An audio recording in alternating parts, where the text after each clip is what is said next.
EPFO ನೌಕರರಿಗೆ ಶುಭ ಸುದ್ದಿ.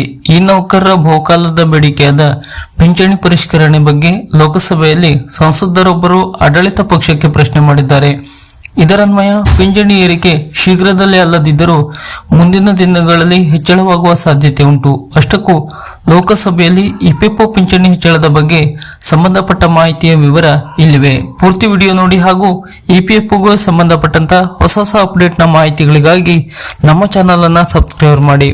ಹೌದು, ನೌಕರ ಭವಿಷ್ಯ ನಿಧಿ ಸಂಸ್ಥೆ ಇಪಿಎಫ್ಒ ಮಹತ್ವದ ನೌಕರರ ಪಿಂಚಣಿ ಯೋಜನೆ ಅಡಿಯಲ್ಲಿ ಕನಿಷ್ಠ ಪಿಂಚಣಿ ಪರಿಷ್ಕರಿಸುವ ಪಿಂಚಣಿದಾರರ ದೀರ್ಘಕಾಲದ ಬೇಡಿಕೆ ಇದೀಗ ಮತ್ತೊಮ್ಮೆ ಸಂಸತ್ತಿನಲ್ಲಿ ಮುನ್ನೆಲೆಗೆ ಬಂದಿದ್ದು, ಕಡೆಗೂ ಮೋದಿ ಸರ್ಕಾರ ಇಪಿಎಫ್ಒ ಪಿಂಚಣಿ ಹೆಚ್ಚಳದ ಬಗ್ಗೆ ಮೌನ ಮುರಿದಿದೆ.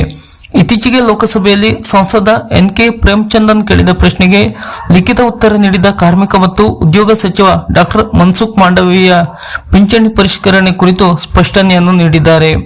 ಕಳೆದ ವಾರ ಸಂಸತ್ತಿನಲ್ಲಿ ಪಿಂಚಣಿದಾರರ ಬಹುದಿನದ ಬೇಡಿಕೆ ಬಗ್ಗೆ ಧ್ವನಿ ಎತ್ತಿದ ಸಂಸದ ಎನ್.ಕೆ. ಪ್ರೇಮಚಂದನ್ ಇಪಿಎಫ್ಒ ಪಿಂಚಣಿ ಪರಿಷ್ಕರಣೆಗಾಗಿ ಉನ್ನತ ಅಧಿಕಾರಿ ಮೇಲ್ವಿಚಾರಣಾ ಸಮಿತಿಯ ಶಿಫಾರಸುಗಳನ್ನು ಜಾರಿಗೆ ತರಲು ಸರ್ಕಾರ ಯಾವುದೇ ಯೋಜನೆಯನ್ನು ಹೊಂದಿದೆಯೇ ಮತ್ತು ಈ ಶಿಫಾರಸುಗಳನ್ನು ಅಧ್ಯಯನ ಮಾಡಲಾಗಿದೆಯೇ ಎಂಬುದನ್ನು ಸೇರಿದಂತೆ 5 ಪ್ರಮುಖ ಪ್ರಶ್ನೆಗಳನ್ನು ಕೇಳಿದರು. ಸಂಸದ ಎನ್.ಕೆ. ಪ್ರೇಮಚಂದನ್ ಪ್ರಶ್ನೆಗೆ ಲಿಖಿತ ಉತ್ತರ ನೀಡಿರುವ ಕಾರ್ಮಿಕ ಮತ್ತು ಉದ್ಯೋಗ ಸಚಿವರಾದ ಡಾಕ್ಟರ್ ಮನ್ಸುಖ್ ಮಾಂಡವೀಯ, ಸರ್ಕಾರವು ಪ್ರಸ್ತುತ ವ್ಯವಸ್ಥೆಯ ಬಗ್ಗೆ ಹೇಗೆ ಕಾರ್ಯನಿರ್ವಹಿಸುತ್ತದೆ ಎಂಬುದನ್ನು ವಿವರಿಸುತ್ತಾ ಪಿಂಚಣಿ ಸುಸ್ಥಿರತೆ ಬಗ್ಗೆ ವಿವರಣೆಯನ್ನು ನೀಡಿದ್ದಾರೆ.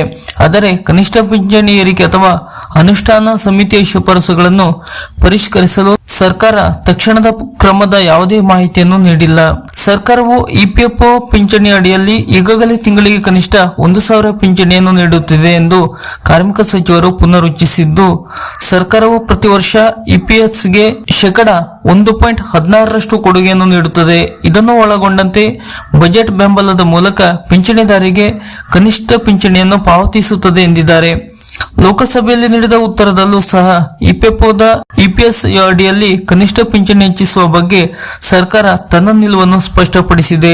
ಹೆಚ್ಚಿನ ಪಿಂಚಣಿ ಅನುಷ್ಠಾನ ಮತ್ತು ನಿಧಿ ಸುಸ್ಥಿರತೆಯಂತಹ ನಡೆಯುತ್ತಿರುವ ಪ್ರಯತ್ನಗಳನ್ನು ಅದು ಎತ್ತಿ ತೋರಿಸುತ್ತದೆ. ಪಿಂಚಣಿದಾರರು ಮಾಸಿಕ ನೀಡಲಾಗುತ್ತಿರುವ ಕನಿಷ್ಠ 1,000 ಪಿಂಚಣಿ ಕನಿಷ್ಠ ಅಗತ್ಯತೆಗಳನ್ನು ಪೂರೈಸಿಕೊಳ್ಳಲು ಸಾಕಾಗುವುದಿಲ್ಲ ಎಂದು ಪಿಂಚಣಿದಾರರ ಸಂಘಗಳು ನಿರಂತರವಾಗಿ ವಾದಿಸುತ್ತಿವೆ. ಹಾಗಾಗಿ ಕನಿಷ್ಠ ಇಪಿಎಸ್ ಪಿಂಚಣಿಯನ್ನು 7,500 ರೂಪಾಯಿಗೆ ಹೆಚ್ಚಿಸುವಂತೆ ದೀರ್ಘಕಾಲದಿಂದ ಬೇಡಿಕೆ ಇಟ್ಟಿದ್ದಾರೆ.